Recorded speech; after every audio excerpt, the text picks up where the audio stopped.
Hey guys, Stimwalt here, and I'm really excited to show you our progress on the UL map. It's been a few months, and I promised that I'd give you guys an update, and that's what I'm doing today. So what we're going to be looking at is West Brit City, and we're going to be showing you basically the foundations of what we will be using when we create all the other cities on the map. Now, we decided that we had to start with Brit first because it's pretty much the hub of all of the cities in Ultima Online. It's not necessarily the most complex.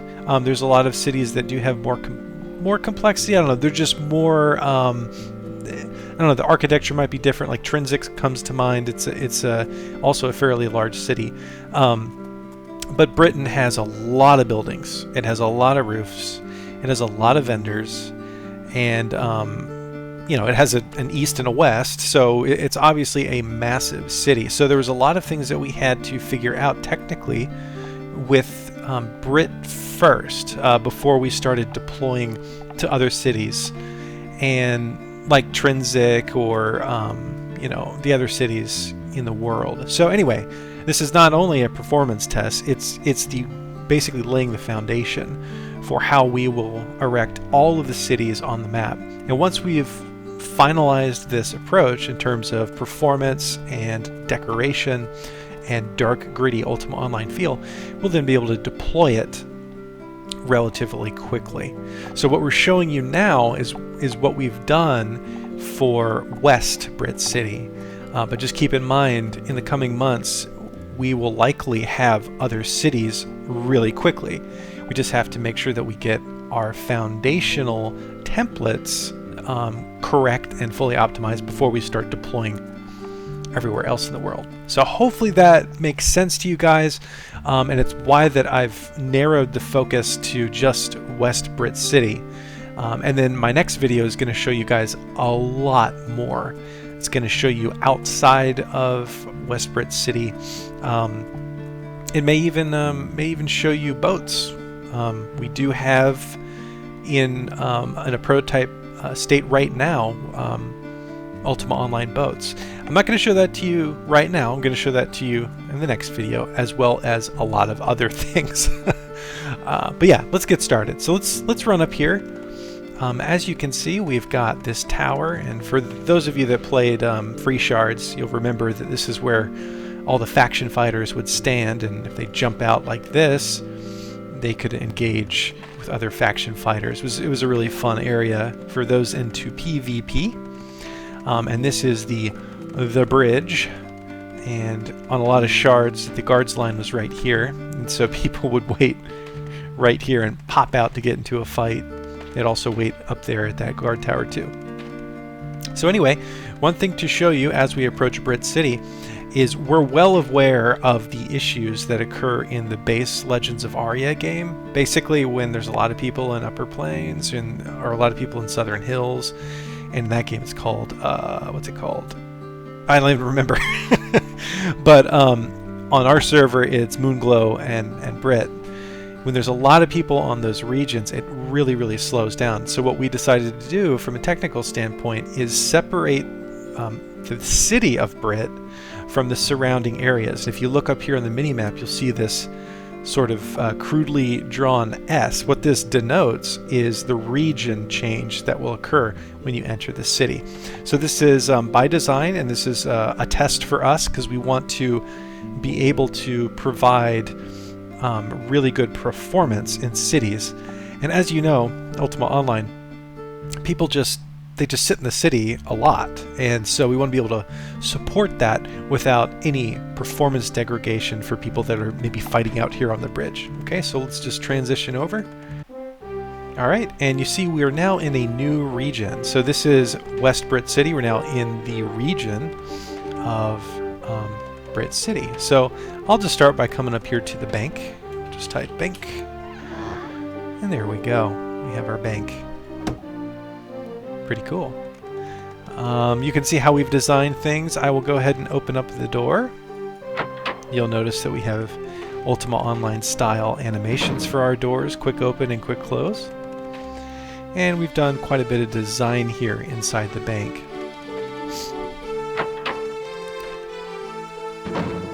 let's run down here, and I will go to the Britain warehouse. And this is just an amazing decoration from our team. Sentinel and R41 have done an amazing job here. Let's run over here. We've got the cleaver, so you get your goods, your meat from the butcher here. You'll see we've got our own water. We're using all of our own assets. You're able to run in the water, and we're going to do something very special with boats. We've already, I think, shared that with our patrons. But we're going to do something very special with boats that will allow you to put a boat here. And we're probably going to let players sort of run in the water up to a point, unlike in original Ultima Online. I remember you could teleport sometimes into weird areas on the water in Ultima Online, but we won't support that though. So here's the cat's lair. So you can go to the barkeep, sit down, have a drink. This is just very nostalgic for me, and it looks just like the original. Come on down here to the docks. You see how good this water looks. It's very natural. You can just fish off these docks, and boats will be able to park here. Got some rats running around. Up here we've got the oaken ore. Here you could probably buy your boat deeds, and there's maps. Sure, you can sell maps here, especially when we introduce boats. You'll be able to go out and fish up messages in a bottle and SOSs and do your trade with this NPC here. And maybe he'll sell some low-level things to you as well. You can always just fish off the shore too. We'll go down here to the other dock. And this is pretty much me just giving you a giant tour of the city, so hopefully you guys don't mind. But yeah, so here is just the amazing one-to-one detail that Sentinel did, laying down all these barrels as he found them on the Serve UO server that we have. Here's customs, so as you come in with your boat, you have to declare. Oops.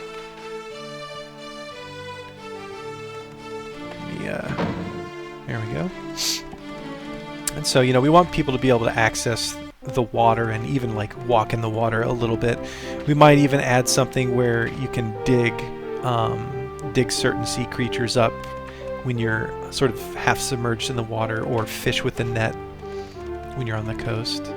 Those are things I think we've had in development for quite some time. So here's the first library of Britain, and our team did some amazing work here. If I just hold control, you'll see there's an elaborate amount of lore that you can just dive into and read if you so choose. For those nerds that are really into this stuff, you can read all of the original Ultima lore. We did, Sentinel specifically did an enormous amount of scribing for this, the first library of Britain. Alright, so here we've got the barracks. We've got our guards stationed. We've got our guard captain, Zake, and our wonderful little, sort of, maybe not city center, but statue. You'll notice this is just here as a placeholder. Things beyond this point are not ready. So here's the Blue Boar Inn. Again, it's just wonderful detail, and we'll be able to add in some additional sounds. We've actually made a breakthrough on sounds, so we can pipe in sounds using assets, and so that's going to be super exciting. And here we are at the ethereal goods. It's just such great detail, and the performance on, I don't know if you can tell, because YouTube sort of just limits the FPS to 60 by default, but I'm getting like 95 frames per second average running around in a fully decorated R41 map in Sentinel. Decoration masterpiece. So that's pretty good. It's definitely way better than I ever had on the base game. Again, this is all custom. We've got custom assets, custom housing, custom map. So we are not using the Legends of Aria stuff. I mean, we're using some of it, but I mean the fundamentals we're not using. We're using our own maps, our own fully optimized maps. And we're using some LOA assets, but we're likely going to replace them because we can. And because a lot of the assets, just like if you look at this table here, you see how it's kind of like a cartoony brown, whereas this bed has a more dark, gritty mahogany look to it, which is more fitting to the Ultima Online color scheme. That's what I'm talking about when I say that we're going to ditch some of the base game assets because, well, we don't really need them, and they don't really fit what we're doing. And here we go. We've got the bard who's stuck in the wall here. There are some collision things that we have to fix, but this is a really cool. It's a really cool house here, and it's the Artist Guild. And here's the bank. We've got our gold pile in the back. Oh, we do plan on transitioning all of our gold to UO gold piles, of course. And this is the Tinker. This house was cleared out. We had to for a technical reason, but yeah, don't be alarmed. Let's see, did I miss anything? Obviously this is a lot. This is a lot to take in, and this is a very large city. But you can see, I think we covered most of that aspect. Okay, so one thing that we're doing, and it just demonstrated it there, is when you run under certain things, it'll auto-hide that element. So do you remember in Ultima Online there was something called Circle of Transparency? Early in UO, you were not able to see behind walls, and sometimes people would accidentally drop things behind roofs and walls, and it was just forever gone and lost. And they added Circle of Transparency so that you could pick up items that were sort of hidden in the art. Well, we're solving that by just dynamically hiding roofs where they get in the way. And so that was a demonstration of one of the awesome things that R41 has introduced. Alright, so here is the inn. Remember this inn in Britain? Sweet Dreams. And some of these assets are not ideal. We're definitely going to replace these. But the housing was all custom by R41. And up here we've got the Healer of Britain. And as you can see, there's definitely some blood on the floor. Some hard work has taken place in there, obviously. Here's the Merchants Guild. They're doing some trades, doing some deals here. Let's walk over down here to the Good Eats. Gotta get your grub on. Now, I want you to, I don't know if you can see this. I'll demonstrate it one more time. Remember when I was just talking about Circle of Transparency? So one thing that we've done from a technical standpoint, and this is again another showcase of the things that we're trying to do to solve much larger problems in Brit before we deploy it everywhere else. This is a perfect example. So if I'm inside the house, the model for the house changes to a fully transparent. So it'll hide the roof and it'll hide the walls. If the player is not in the house, then it will show the outside. It'll show the walls normally. And so this is something that we're able to do dynamically in Unity. And Unity is the engine that we're using to create these maps and everything that we're doing for our UO2 game. So again, that's another demonstration of some of the technical things that we're trying to iron out first. Because as you can imagine, if you're trying to figure out how to do UO housing transparency in terms of walls and roofs on a technical level, and you're doing it like after you've deployed like 7 towns, you're going to be redoing a lot of work. So we'd rather get it right first, initially in Brit, have it performant, and just look really sexy, and then we deploy. So hopefully that makes sense.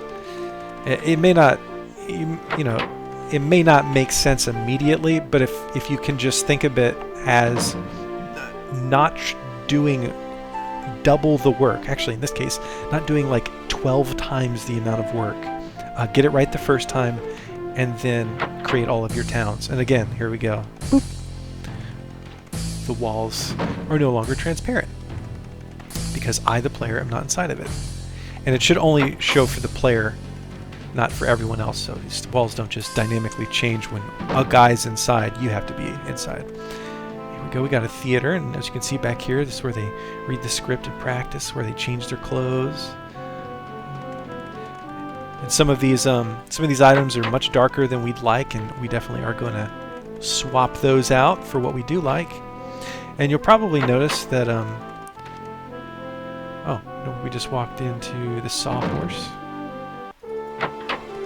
You'll notice that some of these lights are turning on and off as we get close to them.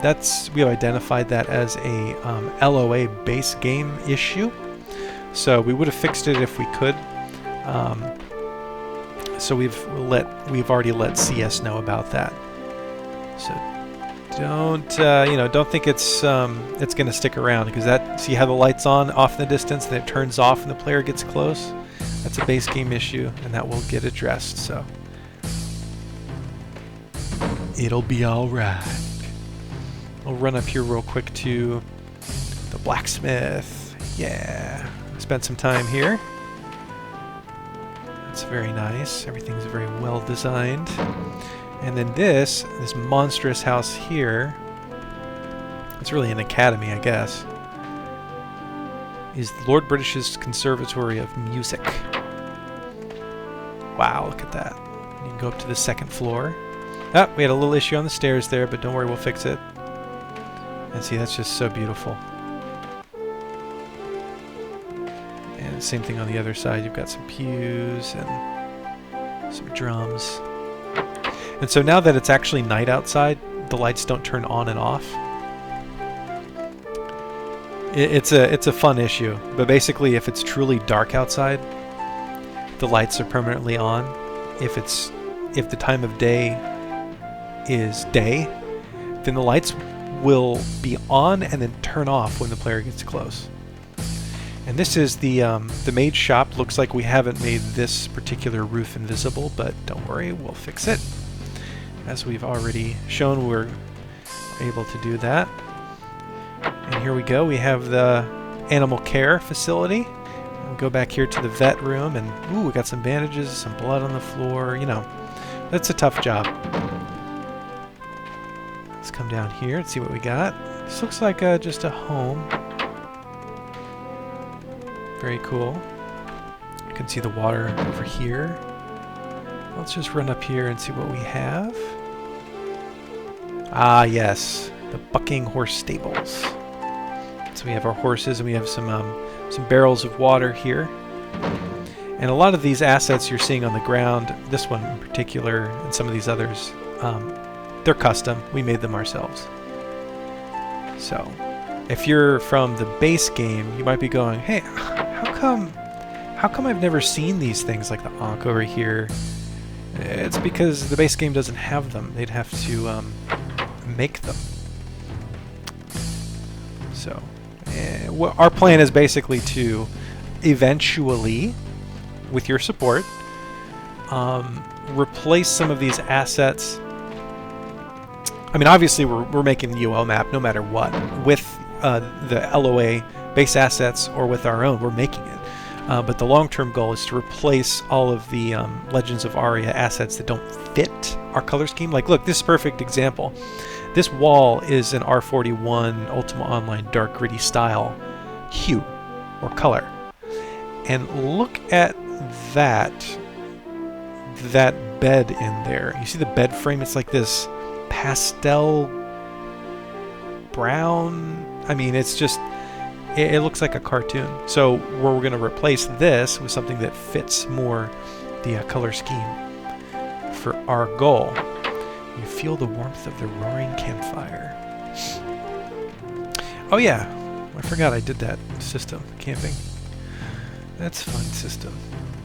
So yeah, I mean, I could show you the brick graveyard, but I think I won't, just because it's not particularly done, and I don't want to show you guys too much, just because a lot of this stuff is subject to change. It may in fact change. in fact, plan on a lot of it to change. You know, we're still in that state where we're trying to figure everything out first before we deploy everywhere, like everywhere. Once we get the housing figured out, you know, the circle of transparency stuff, wall transparency, roof transparency, optimizations for all of these things, because we don't want this to cause additional lag. Once we figure out all the objects we're going to use, any assets we're going to switch out, then we're going to procedurally generate all of the cities. It's going to be fantastic. And if I run up here, you can see sort of where we're still in some development, in the development stage for a lot of Britain. But anyway, I promised that I would show you guys this, and you know, this is my run through. I don't know if you can tell how smooth this is. Again, like I got like 95 frames per second right now, and I'm running it on ultra. So yeah, I mean, this is so much better than let's just say R41's map is a fully optimized map, and it's just gonna get better. In fact, I talked to him today and he said, you know, I can probably get another 30 frames per second if I make some of these highly technical changes. You know, I'm not gonna go into them because honestly, I'm not sure I fully understand them either. But yeah, basically he's going to make some changes to some of the objects in the world, I guess maybe the way some of the housing works, and generate an enormous amount of additional frames per second. So if it looks this good, and I'm running this at like a high, what am I running this at? I'm not even sure. I think it's at 4K resolution, probably 1440p resolution,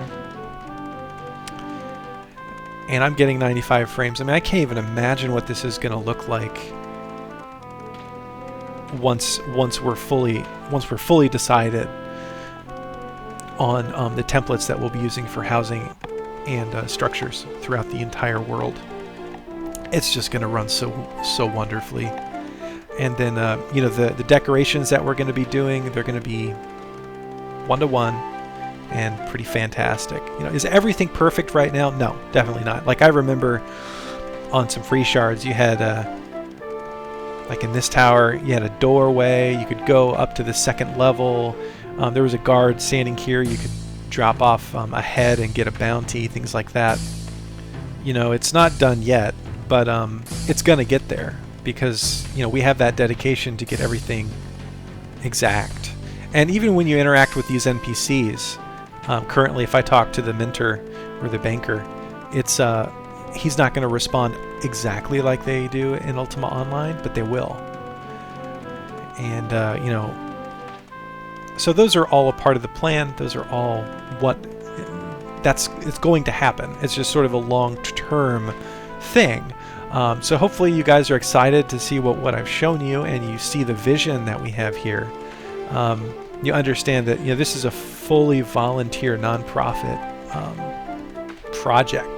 None of us make any money doing this, and we support our servers, we support our development, we support everything through your donation. So if you do have a chance, you got a spare change almost, and you feel you know, you feel inspired enough to support this project, and please do. I'll have the Patreon for our project, Legends of Ultima, in the description of this video. So you just go down there, click on the link, and it'll take you to the website, and maybe there'll be a separate link for Patreon.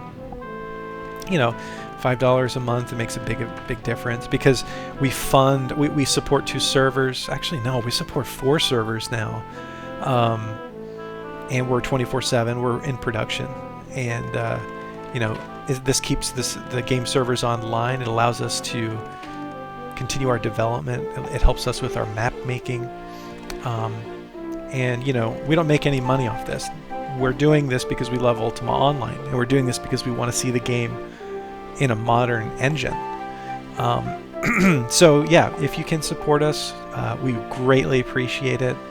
What I can tell you is that my next video is going to be, not that this wasn't already really a really awesome video, hopefully you guys enjoyed it, but my next video is going to be a lot more eye-opening. It's going to show you a lot more things.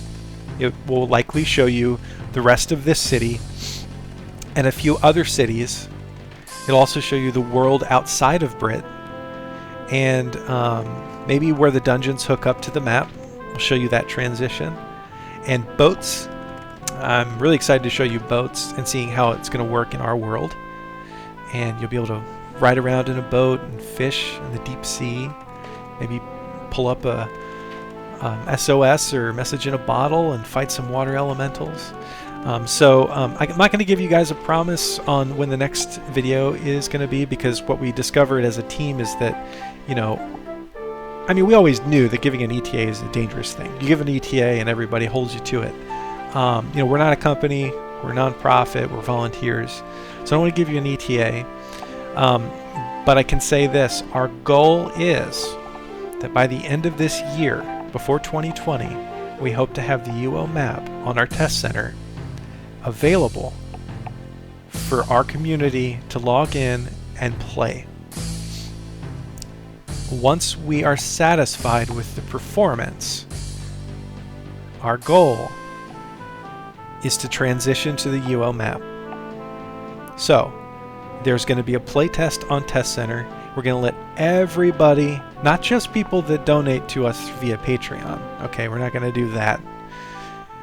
Everyone that plays Legends of Ultima will be able to log into this map and run around on Test Center, and we would love it if when you do that you give us feedback and you say, hey, this doesn't work, this is broken, this is that, or this isn't exactly how it was in Ultima Online. That is what we're looking for.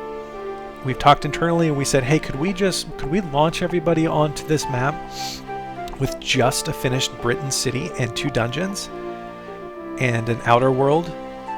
We could.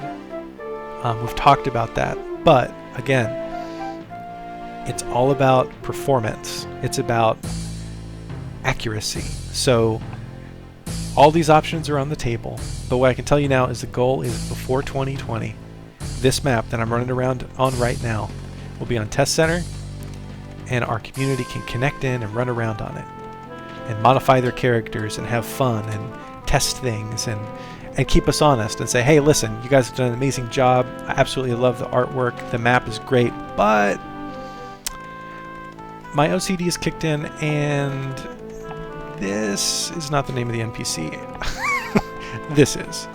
Or this rock wasn't here. That kind of thing. We believe in attention to detail within reason. So we want that, and together, I think in 2020, I think we're going to have everybody on our UO map. Hopefully, first quarter. I can't promise anything. Not that I've promised things before. I would never do that. But yeah, so hopefully I'll see you guys on Test Center here this year. Hopefully. And we can run around and break this map a little bit, break it in. And then we'll have the massive world event transition to the UO map with our fun and friendly necromancer, Morian's. All right, guys. Thanks again, and please check out the Patreon in the description. If you can support us, we love you. We appreciate it. If you can't, we still love you. Please play our game. It means a lot to us, and thanks for everything. All right, take care.